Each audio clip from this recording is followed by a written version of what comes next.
Hello and welcome PKSP ground থেকে HNB royal champions trophy season 4 amateur power by Jersey Smith. এবং কথায় আছে কারো পৌষ মাস তো কারো সর্বনাশ, এবং সেই পৌষ মাসটা হয়ে এসছে কাদের জন্য সেটাই বলবো। বোলের ফাইনালের কথা ছিল এবং যে সুদৃশ্য ট্রফিটা থেকে এই মুহূর্তে আমরা এসেছি, বোলের ফাইনাল হওয়ার কথা ছিল টিম ঢাকা ইন্ডিয়ান্স, তাদের প্রতিপক্ষ ছিল লাইনাস স্পোর্টস ক্লাব। বাট পরবর্তীতে ঢাকা ইন্ডিয়ান্স তারা অবশ্য মাঠে না আসার কারণে বা উপস্থিত না থাকার কারণে বোলের চ্যাম্পিয়ন হয়েছে লাইনাস স্পোর্টস ক্লাব। এবং সেই প্রেজেন্টেশনে আমি ওয়েলকাম করছি টুর্নামেন্টের অন্যতম মেম্বার মিস্টার ফয়সালকে। এবং এই মুহূর্তে টুর্নামেন্টের HNB royal champions trophy season 4 amateur powered by Jersey স্মিথের বোলের ফাইনালের চ্যাম্পিয়ন লায়ন্স স্পোর্টস ক্লাবের ভাইস ক্যাপ্টেন শাওনকে আমন্ত্রণ জানাচ্ছি। কংগ্রেচুলেশনস শাওন।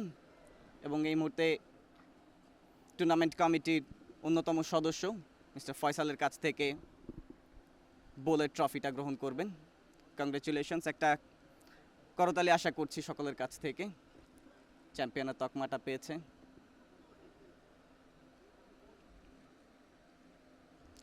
শাওন, একটু কথা বলতে চাই। আমরা সবসময় জানি খেলে যদি চ্যাম্পিয়ন হয় তাদের অনুভূতি অন্যরকম থাকে, এটা কি একটু অন্যরকম অনুভূতি কিনা? হ্যাঁ, এটা আসলেই একটা অন্যরকম অনুভূতি, কারণ আমরা প্লেয়ার মানুষ, আমরা খেলাটাই পছন্দ করি, মাঠে খেলতেই পছন্দ করি। তো যেহেতু ইংলিশ টিম খেলেনি, তাহলে এটা আমাদের কিছু করার নাই। আপনারাও চেষ্টা করেছেন। তো আসলে আপনাদের টুর্নামেন্টটা সবসময় খুবই ভালো অ্যারেঞ্জমেন্ট হয়। আমরা লাস্ট ইয়ারও আমরা অন্য দারাজ টিমের হয়ে আমি খেলেছিলাম, আমরা কাপ রানার্স আপ হয়েছিলাম। তো এবারও প্ল্যান ছিল, আমাদের লাইনার্স টিমও খুব ভালোভাবে গুছিয়েছিল, বাট হার্ড লাক, 3টা ম্যাচে আমরা খুব ফাইট করে ম্যাচটা হারার পরে আমাদের বলে আসছি আমরা। টুর্নামেন্ট আসলে ওভারঅল কেমন দেখছেন? যেহেতু গতবারও খেলেছিলেন অন্য টিমের, এবার অবশ্য অন্য টিমের, কেমন দেখলেন আসলে ওভারঅল টুর্নামেন্টটা? হ্যাঁ, আসলে আমি তো আগেই বলেছি যে গত বছর আমি খেলেছিলাম দারাজের হয়ে, আমরা কাপ রানার্স আপ হয়েছিলাম। তো গত বছরের থেকে এই বছরটা আপনাদের অর্গানাইজটা আরও বেশি ভালো ছিল, এবং আশা করব আপনাদের এই ইয়াটা যেন ধরে রাখতে পারেন। ইনশাল্লাহ আপনারা অনেক দূর যেতে পারবেন টুর্নামেন্টটা নিয়ে।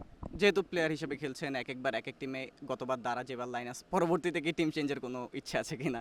না না না, আসলে দারাজ আমাদের দারাজের একটা প্ল্যান ছিল, তো আমাদের প্রজেক্টটা বন্ধ হওয়ার পরে আমার দারাজ টিমটা অফ হয়ে গেছে।